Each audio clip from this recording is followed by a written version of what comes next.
అయితే ప్రభుజీ హిందువులు కృష్ణుణ్ణి అసలు ఎందుకు పూజించాలి ప్రభుజీ? హిందువు అని అంటేనే రామకృష్ణాదులందరినీ కూడా ఆరాధన చేసేవారే.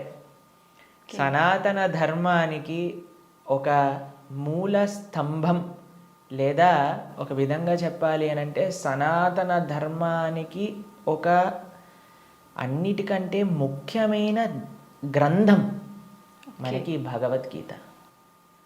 కృష్ణుడిని గీతాచార్యుడు అని అంట. కృష్ణం వందే జగత్ గురుం. మనందరికీ గురువు ఎవరు అని అంటే అది శ్రీకృష్ణుడే. గీత ద్వారా అసలు హిందువు అని అంటే ఏంటి, సనాతన ధర్మానికి చెందినవారు అని అంటే ఏంటో తెలుసా అండి? మనకి భగవంతుడి పైన నమ్మకం ఉంటే మనం హిందువులం కాదండి, మన సనాతన ధర్మానికి చెందిన వాళ్ళం కాదు. మన శాస్త్రముల పైన నమ్మకం ఉంటే మన హిందువులం అవుతాం. చాలా మంది అనుకుంటారు మేము గుడికి వెళ్తామండి, మేము బొట్టు పెట్టుకుంటామండి, మేము భగవంతుడికి అగరబత్తి తిప్పుతామండి కాబట్టి మేము హిందువులం. Sorry sir, you are not Hindu. మనం ఎప్పుడైతే గీత, భాగవత, రామాయణాదులు అన్నిటినీ కూడా ఒప్పుకుంటాం అప్పుడు మనం హిందువులం అవుతాం అన్నమాట. ఎందుకంటే మనకి భగవంతుడి గురించి ఎలా తెలిసిందండి? మీ కృష్ణుడు ఉన్నాడు అని ఎలా తెలిసింది? భాగవతం నుంచి తెలిసింది. రాముడు ఎలా ఉన్నాడు అనేది తెలిసింది రామాయణం నుంచి తెలిసింది. మనం రామాయణము, భాగవతము, భగవద్గీత, ఉపనిషత్తులు, వేదములు వీటిని ఒప్పుకున్నప్పుడే మనం భగవంతుడికి నమ్ముతాము అని మనకి ఆచార్యులు చెప్తారనమాట. కాబట్టి ఆస్తికత అని అంటే గ్రంథములపైన నమ్మకం పెట్టడం, మన శాస్త్రములపైన నమ్మకం పెట్టడం, మన ఆచార్యులపైన నమ్మకం పెట్టడం.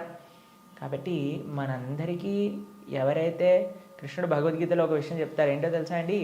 అహం బీజ ప్రదాపిత అని అంటారు. మనందరికీ తండ్రి ఆయనే. మనందరం కూడా మమై వాంసో జీవలోకే జీవభూత సనాతన అని అంటారు గీతలో. మనందరం కూడా కృష్ణుడి యొక్క అంశములు, చిన్న tiny part and parcels of Krishna అని అంటారు. అంటే మీకు ఎక్స్ప్లెయిన్ చేయాలి అని అంటే, ఒక పెద్ద బంగారపు ముద్ద ఉందనుకోండి, 1 కేజీ బంగారపు ముద్ద ఉంది. మీకు ఒక ఉంగరం చేయించుకోవాలి అని అందనుకోండి, దాంట్లో కొద్ది బంగారం తీసి మనం ఉంగరం చేయిస్తాం. కృష్ణుడు ఆ బంగారపు ముద్ద లాంటి వారనమాట. మనమేమో చిన్న చిన్న ఉంగరం లాంటి వాళ్ళం అనమాట. కాబట్టి మనకి కృష్ణుడికి ఉండే సంబంధం ఏంటి అని అంటే, జీవేర స్వరూపహోయ్ కృష్ణేర నిత్యదాస్. మనందరం భగవంతుడి యొక్క దాసులం, భగవంతుడికి సేవకులం అనమాట. కాబట్టి ఆయన సేవ చేయకపోతే ఇంకా మనుష్యే కాదు కదండి. దుర్లభో మానుషో దేహో తదపి దుర్లభమర్థతం మనుష్యత్వం ముముక్షత్వం వైకుంఠ ప్రియదర్శనం. ఈ మానవ జన్మ లభించిందే భగవంతుని తెలుసుకోవడానికి. కాబట్టి ఆ భగవంతుడి ఆరాధన అనేది ప్రతి ఒక్కరూ తప్పకుండా చేయాలి. మన సనాతన ధర్మంలో కృష్ణ రామ ఆ యొక్క సేవ, వాళ్ళ యొక్క తత్వాలను మనం శ్రవణం చేయటం, వాళ్ళకి సేవ చేయటం అనేది చాలా ముఖ్యం.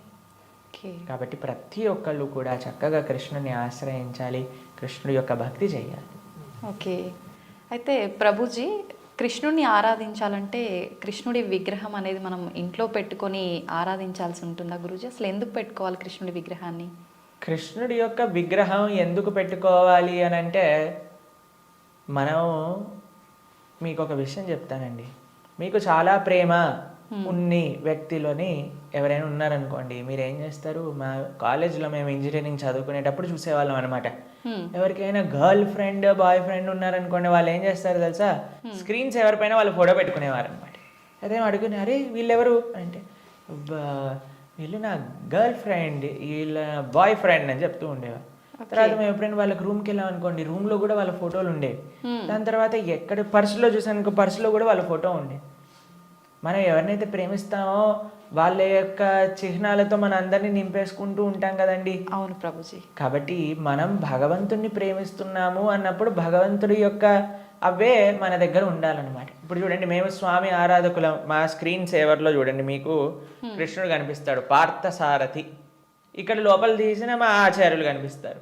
కాబట్టి ఎక్కడ ఉన్నా సరే కృష్ణుడితో మనం నింపేసుకుంటాం అనమాట. కృష్ణుడు మనకి ఎల్లప్పుడూ గుర్తుండాలి. చాలా మంది అంటారు, ప్రభుజీ మాకు కృష్ణుడు గుర్తు రావాలి, రోజంతా మేము కృష్ణ స్మరణలో ఉండాలి అని అంటే, భగవంతుడి యొక్క నామం జపం చేయటం, భగవంతుడిని ఆరాధన చేయటం అనేది చాలా ముఖ్యం. ఓకే.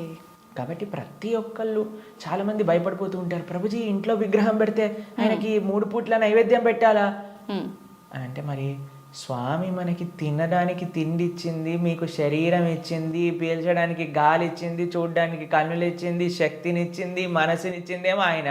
ఆయనకు పెట్టడానికి మనకి పెద్ద బాధ. ఆయన నుంచి అన్ని వాడుకోవడానికైతే అప్పుడేం అడగట్లేదు, ప్రభుజీ మేము ఇంత వాడేసుకుంటున్నాం కృష్ణుడి దగ్గర నుంచి అని ఎవరు అడగాల్సిన అవసరం లేదు. లేదు. కానీ కృష్ణుడికి ఇచ్చేటప్పుడు మాత్రం 3 పూటలా పెట్టాలా అండి నైవేద్యము అని అడుగుతారు. నిజంగా అలా పెడితేనే కృష్ణ పరమాత్ముడు మనందరినీ అనుగ్రహిస్తాడా ప్రభుజీ? మీరు ఒక్క విషయం చెప్తానండి. మీ ఇంటికి ఒక గెస్ట్ని తీసుకొచ్చారు. ప్రభుజీ గెస్ట్కి 3 పూట్ల పెడితేనేనా అండి ఆయన పట్ల ప్రేమ ఉన్నట్టు? ఆయన ఉపవాసం ఉంటే నాకేముందండి, ఆయన వచ్చి అక్కడ ఉన్నాడు, ఆయనంతా ఆయన ఉంటాడు, ఆయనకి ఏదైనా ఆకలేస్తూ వండుకొని తినమనండి అని అంటారండి గెస్ట్ని ఎవరినైనా? లేదు ప్రభుజీ. రాగానే మీరు ఇప్పుడు నేను రాగానే నన్ను టీ తాగుతారా కాఫీ తాగుతారా అని అడిగారా? అవును ప్రభుజీ. మరి అడగకుండా పర్వాలేదులే ఈయన వచ్చాడు కదా, ఈయన ఇష్టం ఉన్నట్టు ఈయనని కూర్చొని ఈయననే మైక్ సెట్టింగ్ చేసుకొని ఈయననే షూటింగ్ చేసుకొని వెళ్ళిపోని ఇవ్వండి అంటారా? లేదు ప్రభుజీ. కాబట్టి మనం ప్రేమతో భగవంతుని పిలిచినప్పుడు, భగవంతుడు వచ్చినప్పుడు ఆయనకి సేవ చేసే బాధ్యత కదండి మనకి. అవును. ఆయనకేం కావాలని కాదు, కానీ మనకు ఆయన పట్ల ఉండే ప్రేమను వ్యక్త చేసుకోవడానికి మనం సేవ చేసుకోవాలి. ఇప్పుడు ఆయనకి రావాల్సిన అవసరం ఏముందండి? మీరు ఇందాక అన్నారు ప్రభుజీ మీరు వచ్చినందుకు చాలా సంతోషమైంది అని. కాబట్టి మనము మనలాంటి ఏదో చిన్న వ్యక్తి ఒకళ్ళ దగ్గరికి వెళ్తేనే మనం సంతోషపడుతున్నామే, అఖిలాండ కోటి బ్రహ్మాండ నాయకుడు మన ఇంటికి వచ్చాడు ఒక విగ్రహ రూపంలో మన సేవ స్వీకరించడానికి అని అంటే ఎంత ఆనందంతో మనం స్వామిని స్వీకరించాలి చెప్పండి, ఎంత విశేషంగా స్వామిని ప్రేమించాలి చెప్పండి. అవును ప్రభుజీ. మన ఇంట్లో భగవంతుడు అంటే ఒక వ్యక్తి, ఆయన మన దగ్గరికి వచ్చారు, మనం పిలిచి నమ్మకంతో వస్తే అక్కడ ఉంటాడు. కృష్ణ అనగానే స్వామి అక్కడ ఉన్నారు. ఇప్పుడు మనం ఏం చేస్తాం, భగవంతుడి యొక్క పూజ అంటే పెద్ద ఏదో వీళ్ళు అనుకుంటారు ఒక ఎక్స్ట్రా బాధ్యత మా తలపైన వేసేస్తారని. కాదండి, ఈజీ. ఇప్పుడు నేను వచ్చాక మీరేమన్నారు, రండి కూర్చోండి, నీళ్లు తాగుతారా, ఏదన్నా తీసుకుంటారా, అంతే భగవంతుడి ఆరాధన. స్వామి వచ్చావా, తర్వాత కూర్చోబెట్టడం, ఆసనం సమర్పణ చేయటం, తర్వాత అర్ఘ్య పాద్య ఆచమనీయాలు ఇవ్వటం. తర్వాత మీరు ఇంటికి గెస్ట్ వచ్చారనుకోండి, అయ్యా వాష్రూమ్ యూజ్ చేస్తారా, స్నానం చేసి రండి, ఫ్రెష్ అప్ అవ్వండి అంటారు కదా, స్వామికి స్నానం చేయించటం. దాని తర్వాత ఏం చేస్తారు, చక్కగా వస్త్రాలు ఇస్తారు, టవల్ ఇస్తారు, చూసుకోవడానికి వస్త్రాలు వేస్తారు, అయ్యా హాయిగా కూర్చోండి మీకు భోజనం తయారు చేసి వచ్చాం, చక్కగా రండి టిఫిన్ చేయండి భోజనం చేయండి అని చెప్తాం. భగవంతుడికి నైవేద్యం పెట్టడం, అంతే పూజ అంటే. దీంట్లో కంగారు పడిపోయి అయ్యా మా ఇంట్లో కృష్ణుని తెచ్చుకుంటే మేము ఏమేం చెయ్యాలి, మా సమయం అంతా పోతుందా? ఎంత చేశామని కృష్ణుడు చూడడు, ప్రేమతో చేశామా లేదా. పత్రం పుష్పం ఫలం తోయం యోమే భక్తా ప్రయచ్చతి. భక్తితో కానీ మనం పెడితే అది స్వామి తప్పకుండా స్వీకరిస్తారు. కానీ పెట్టాలి. చాలామంది విగ్రహాన్ని తెచ్చుకొని పూజ చేయాలన్నమాట, అలా ఉండకూడదు. మనం స్వామిని తెచ్చుకున్నప్పుడు మంచిగా ఆరాధన చేయాలి, ప్రేమతో పూజ చేయాలి. మా భక్తుల ఇంట్లలో మేము చూస్తామండి ఎంత సుందరమైన శ్రీ విగ్రహాలంటే. ఫర్ ఎగ్జాంపుల్ మీకు ఒక విషయం చెప్తాను. మేము ఆదిలాబాద్ వెళ్తాం అప్పుడప్పుడు, అక్కడ గిరివర్ ప్రభు లక్ష్మీలీల మాతాజీ అని డివోటీస్ వాళ్ళ ఇంట్లో విగ్రహాలు ఉన్నాయి. వాళ్ళు ఎంత బాగా చేస్తారు, ప్రొద్దున పూట లేవంగానే స్వామికి చక్కగా వాళ్ళు ఉయ్యాల్లో పడుకోబెడతారనమాట రాత్రిపూట. అయితే పడుకునే ముందు ఏం చేస్తారో తెలుసా అండి, వాళ్ళు చక్కగా కాళ్ళు ఒత్తుతారు స్వామికి, కాళ్ళు ఒత్తి చేతులకి మాలిష్ చేసి తర్వాత పడుకోబెడతారు. అన్ని అలంకరణలు తీసేసి నైట్ డ్రెస్ వేసినట్టుగా పడుకోబెడతారు. పడుకొని ఇప్పుడు చలికాలం అనుకోండి, ఒక చక్కటి రజాయి షాల్ కూడా కలిపి పెడతారనమాట. ప్రొద్దున పూట లేస్తారు, లేపాక చిన్నపిల్లవాడిని ఎలా మనం కూర్చోబెట్టి ఆయనను రెడీ చేసి ఎలా అయితే చేస్తామో అలా కూర్చోబెట్టి స్వామికి అలంకరణ చేసి, పిల్లలందరూ వాళ్ళ ఇంట్లో 3 పిల్లలు ఉన్నారనమాట. 3 పిల్లలు వచ్చి భగవంతుడికి ఆరతి చేస్తారు. అమ్మ నాన్న అందరూ ఇంటిల్లిపాది భగవంతుడి యొక్క సేవ చేసుకుంటారు. మీకు ఒక విషయం చెప్తా, a family that praise together stays together. మనం అన్నీ చేస్తామండి. ఇంటిల్లిపాది అందరిని తీసుకొని సినిమాకి వెళ్ళొచ్చు, ఇంటిల్లిపాది అందరిని తీసుకొని హోటల్కి వెళ్ళొచ్చు, ఇంటిల్లిపాది అందరిని తీసుకొని పార్క్కి వెళ్ళొచ్చు. అయినా సరే మాకు ఫోన్ చేసి చెప్తున్నాను, ప్రభుజీ మా ఇంట్లో ఎవరు మమ్మల్ని అండర్స్టాండ్, పిల్లలు మాటినట్లేదు ప్రభుజీ, ఈయన గారు మాటినట్లేదు ప్రభుజీ, ఆవిడ మాటినట్లేదు ప్రభుజీ, తలనొప్పి వస్తుంది ప్రభుజీ. నేనంటే అమ్మ మీరు సినిమాకి తీసుకెళ్తున్నారు, సీరియల్ చూపిస్తున్నారు, పార్క్కి తీసుకెళ్తున్నారు, రెస్టారెంట్కి తీసుకెళ్తున్నారు, ఎప్పుడైనా మీరు నలుగురు కలిసి ఒకటేసారి భగవంతుడికి పూజ చేశారా?